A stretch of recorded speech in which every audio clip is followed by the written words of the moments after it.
चला तर म्हणजे आज आपण शेंगदाणे आणि गुळाचे मस्तपैकी पौष्टिक लाडू बनवूया। त्यासाठी मी 2 वाटी शेंगदाणे घेतलेत।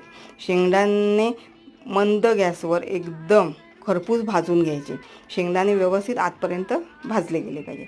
नंतर एका ताटात काढून घ्यायचे आणि त्याची वरची सालं काढून घ्यायची। शेंगदाण्याची सालं नाही काढली ना तरी चालेल। 2 वाटी शेंगदाण्यासाठी मी 1.5 वाटी गूळ घेतले। एक मिक्सरचं भांडं घ्यायचं, शेंगदाणे घालायचे, त्यात गूळ घालायचं आणि वेलची पूड घालायचं आणि चालू बंद करत मिक्सर सगळं व्यवस्थित ते वाटण लावून घ्यायचं। गुळात ओलावा असतो आणि शेंगदाण्यात तेल असतं, त्यामुळे इथं तुपाची अजिबात गरज पडत नाही। व्यवस्थित लाडू वळले जातात।